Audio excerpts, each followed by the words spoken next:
Deep dive into retirement savings. Saving for retirement is one of the quintessential strategies in personal finance.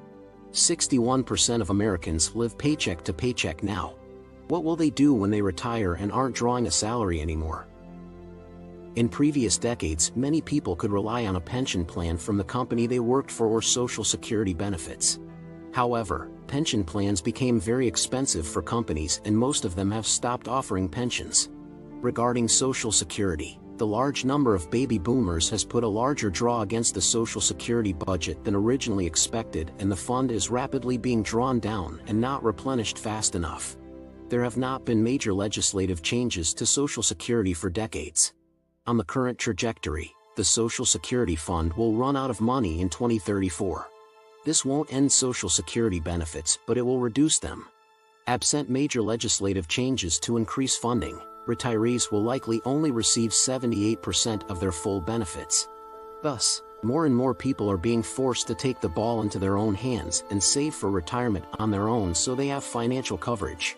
In short, we can't rely on benefits from somewhere to keep us going after we leave the workforce. We need to have our own money that no one can take away so we can survive retirement. In this video, we'll do a deep dive into the various ways to save for retirement and provide a playbook for how to maximize this. Before we begin, please like this video and hit the subscribe button with notifications turned on so you will be the first to know about today's video. So the big question is, how do we invest for retirement? What is the best way to do that? At some level, any type of investment account could theoretically do the trick. However, the government has provided tax incentives to encourage people to save for retirement. Thus, they are offering us investment vehicles for us to save for retirement and get tax benefits to do so. Let's take a look at the different types of retirement plans that are out there. We'll start with employer-sponsored retirement plans. These are applicable to most people who work for companies or other organizations that offer such plans. The main two plans in this category are 401k and 403b. Those strange names are based on the IRS tax code sections that grant the provisions. The main difference between 401k and 403b are the types of the employer who offer them. 401k are sponsored by for-profit companies, while 403b's are for nonprofits and some government agencies such as schools. So what exactly is a 401k or 403b? This is simply a designation for tax purposes that is placed on an investment account. Typically you can invest in mutual funds, stocks, bonds, or other securities with a 401k account. 403b's might be limited to just mutual funds or annuities. So just like you could buy a mutual fund with a financial services company like Fidelity, Vanguard, or Schwab, you could have a 401k classification of a mutual fund with the financial services company that administers your employer's retirement plan. Typically you get to choose within a range of options the specific funds for your retirement plan to invest in. Here are some key points that are applicable to both types of plans. Pre-tax dollars. Individuals can contribute pre-tax dollars to their retirement savings. This means that your taxable income is reduced by the amount that you contribute, which lowers your tax bill. Growth is tax deferred. These plans will grow without the need to pay taxes on them until you withdraw the funds in retirement. You would then pay taxes on withdrawals as ordinary income at that time. Contribution limits. For 2022, the contribution limits for both plans are $20,500 per year or $27,000 if you are age 50 or older. Additionally, your contribution cannot exceed 100% of your compensation. If there is an employer match, you are limited to total contributions between employer and employee to $61,000 per year or $67,500 for those over the 50s. You must wait until you are 59 and a half to withdraw the money without a penalty. Early withdrawal results in a 10% fee in addition to paying federal and state income taxes on the money. You must begin withdrawing the money by age 72.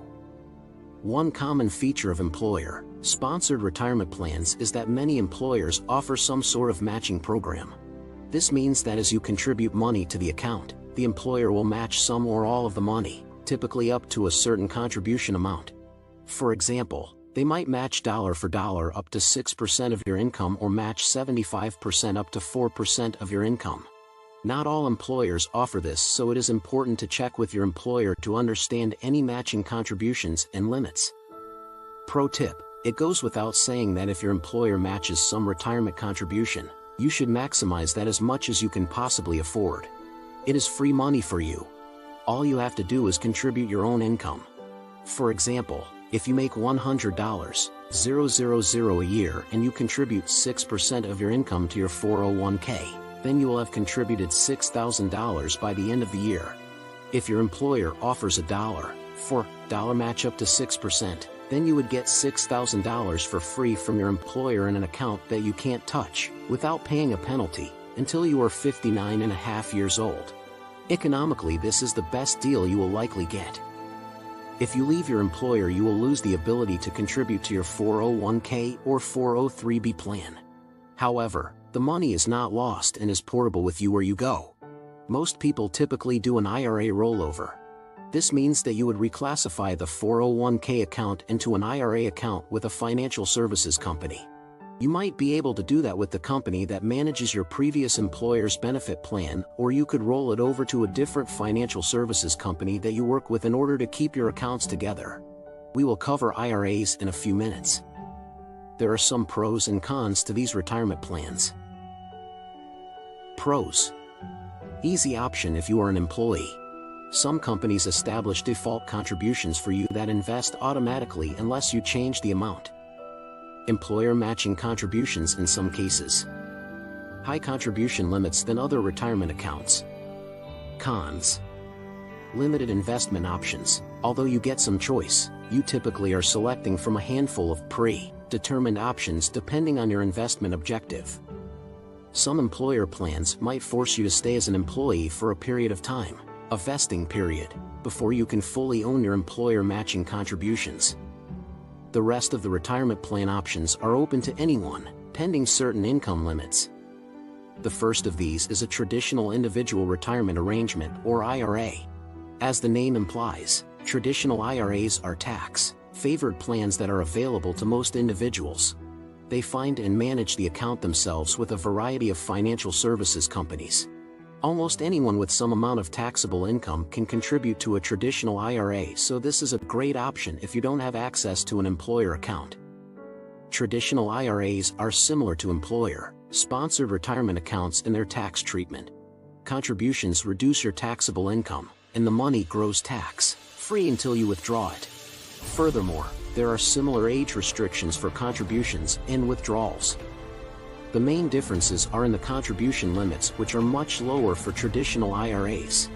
Contribution limits are $6,000 per year in 2022 or $7,000 per year if you are 50 or older.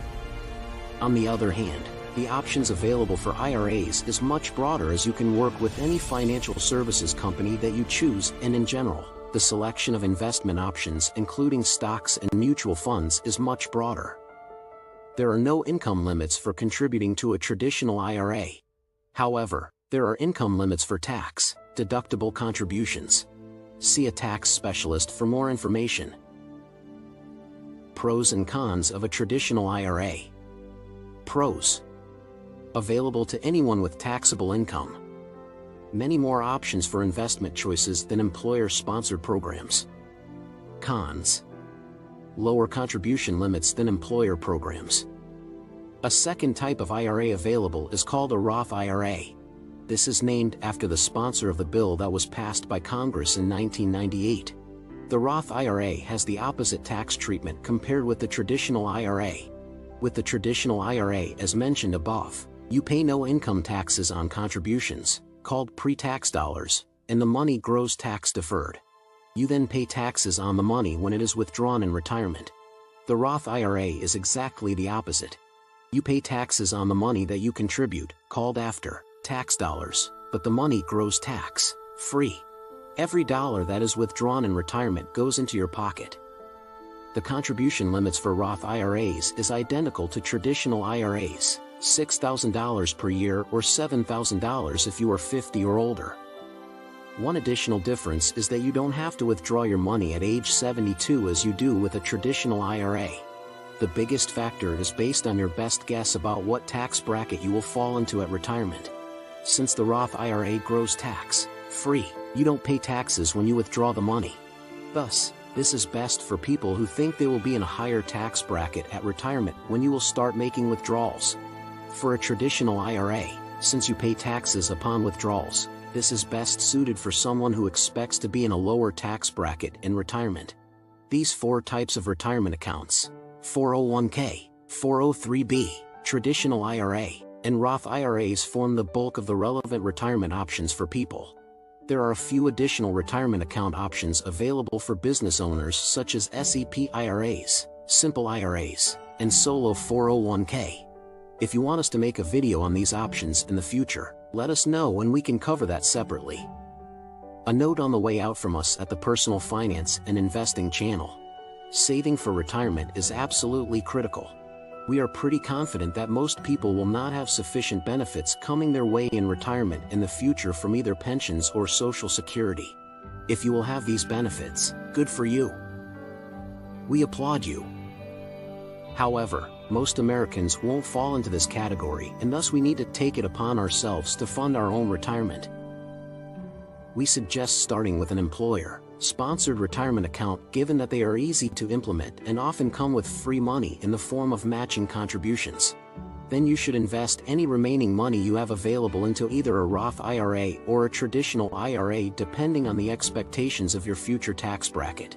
Remember that these investments carry hefty penalties for withdrawals before 59.5, so you need to ensure that you can live until then on other funds without needing retirement money. If you will need money in the short term, these options are not good for you.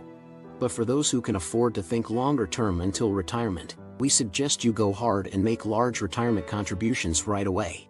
Future you will thank the present for the discipline you had in investing and saving for the future. Let us know what you think in the comments section below. Also, let us know if you have specific topics or questions you want us to address in future videos. Don't forget to like this video and subscribe to our channel so we can help achieve our mission of empowering people to achieve financial independence. Thank you for watching, and we'll see you next time.